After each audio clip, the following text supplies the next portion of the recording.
हमारे चैनल को सब्सक्राइब करें और बेल आइकन दबाएं। साथियों नमस्कार।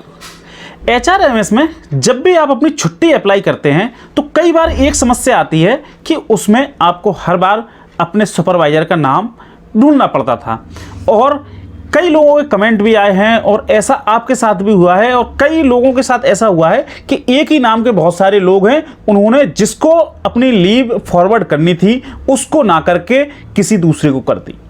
अब जब तक वह व्यक्ति जिसको किसी दूसरे को गलती से आपकी लीव फॉरवर्ड कर दी गई है, जब तक वो व्यक्ति रिजेक्ट नहीं करेगा, अगर आपकी पास्ट की छुट्टी है तो आप उस छुट्टी को जो है आप विड्रॉ भी नहीं कर पाएंगे।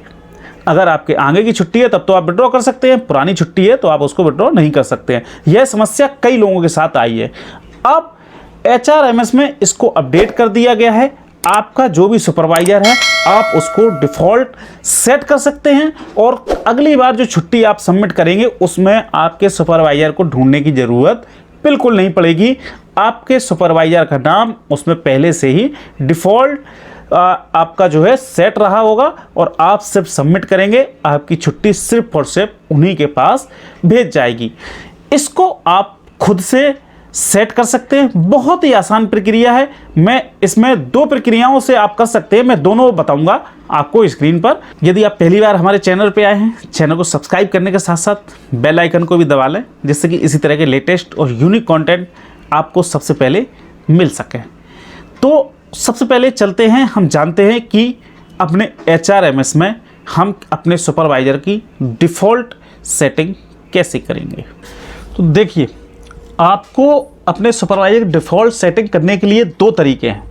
नंबर एक तरीका है तो ये है कि अभी अपडेट हुआ है, आप कोई भी छुट्टी अपनी भरिए, तो इसके बाद जब आप वो छुट्टी भरेंगे, इसके बाद जिस भी सुपरवाइज़र को आप जो है सबमिट करेंगे, उसके बाद अगली छुट्टी आप जब भरेंगे तो ऑटोमेटिक आपका सेट होके आएगा। या फिर दूसरा तरीका ये है, आप इसको अभी सेट करना चाहते हैं तो आप अपने न्यू लीव एप्लीकेशन पे जाएंगे। न्यू लीव एप्लीकेशन पे जाने के बाद आप यहाँ पर कोई सी भी एक छुट्टी भरेंगे आगे की डेट की। जैसे मैं इसमें CL भरता हूँ, यानी कि आपको पिछली डेट की नहीं भरना है, वरना आप उसको रिजेक्ट नहीं कर पाएंगे या विड्रॉ नहीं कर पाएंगे, आपको वो भरना ही पड़ेगी। तो इसके बाद देखिए, मैं यहाँ पे भरता हूँ एक दिन की छुट्टी, आप कोई सी भर दें, जैसे कि अब हेडक्वार्टर रीजन, इसमें नो लिख देता हूँ, ground of base leave applied, urgent work. ठीक है, आपके में सपोर्टिंग डॉक्यूमेंट चाहिए तो ठीक है। और इसके बाद आप यहाँ पर अपने सुपरवाइज़र का नाम यहाँ पर सर्च करेंगे और जैसे कि मैं यहाँ पर करता हूँ।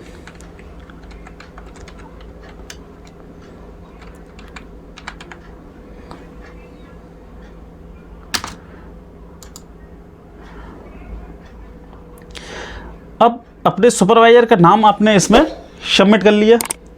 इसके बाद आप क्या करेंगे, सबमिट एप्लीकेशन पर क्लिक करेंगे। Are you sure want submit the leave application, तो यस करेंगे, आप एक छुट्टी भरें। इसके बाद आपकी छुट्टी यहाँ पर भर चुकी है। हम दोबारा से लीव मैनेजमेंट में जाएंगे। यहाँ पर देखिए, यहाँ पर आपकी माई लीव एप्लीकेशन में जाएंगे और इसमें ऑल बना रहने दें और इसमें देखेंगे फाइंड। आपने जो छुट्टी भरी है, आपकी सारी छुट्टियां यहाँ पर आ जाएंगी। या फिर आप CL अकेली देखना चाहते हैं तो आप जो छुट्टी भरी है वही भी इसमें देख पाएंगे। तो आपने जितनी छुट्टी भरी हुई है, आप देखिए यहाँ पर आ गई।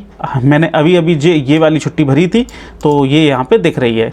अगर आप जानते हैं, अगर आपने पिछले डेट की छुट्टी भरी है तो आपके केस में यहाँ पर विड्रॉ का ऑप्शन नहीं आएगा। यदि आपने आगे की छुट्टी भरी है तो आपका विड्रॉ का ऑप्शन आएगा। तो यहाँ पर इस छुट्टी को हम विड्रॉ कर लेते हैं। ये पूछ रहा है, are you sure want to withdraw the leave application. Yes, हम इस लीव को विड्रॉ करते हैं। इसके बाद हम देखते हैं, यह देखिए यहाँ पर 25/10 की जो है छुट्टी थी, मैंने भरी थी और यहाँ पर इसको लीव विड्रॉ को कर लिया गया है। इसके बाद अब डिफ़ॉल्ट कैसे सेट करना है वह जानते हैं। फिर से हम लीव मैनेजमेंट में जाएंगे, माई न्यू लीव एप्लीकेशन में जाएंगे। लीव एप्लीकेशन में जाएंगे, आप अब आप इसमें आप देखेंगे कोई सी भी छुट्टी भरेंगे तो देखो यहाँ पर your leave application will be forward by default to आपके सुपरवाइज़र का यहाँ पर नाम आ रहा है। अब आपको क्या करना है, अब आप में अभी आपने जो सर्च वाला ऑप्शन आ रहा था वह अब आएगा ही नहीं। इसके बाद यदि आपके सुपरवाइज़र चेंज होते हैं तो लिखा है want to forward this application to other supervisor. यदि आप इस पर यस करेंगे तो यहाँ पर जो है आपका सुपरवाइजर का सर्च करने का नाम दोबारा से आने लगेगा। यदि आप इसको नो करके रहेंगे तो आपने पिछली छुट्टी जिसको भी भेजी है उनका नाम यहाँ पर आएगा और आप उनको छुट्टी अपनी सबमिट कर सकते हैं बहुत ही आसानी से। तो आशा करता हूँ आपको अपनी HRMS में अपने सुपरवाइज़र का नाम डिफ़ॉल्ट सेट करने की प्रक्रिया समझ गए होंगे। और यदि आपको इससे लेकर कोई भी कन्फ्यूज़न है, कोई भी सवाल है, तो आप मुझे मेरे कमेंट बॉक्स में जाएं, वहां पर कमेंट करें, मैं आपके सवालों के जवाब देने की पूरी कोशिश करूंगा। मिलते हैं ऐसी किसी वीडियो में, जब तक के लिए जय हिंद, वंदे मातरम।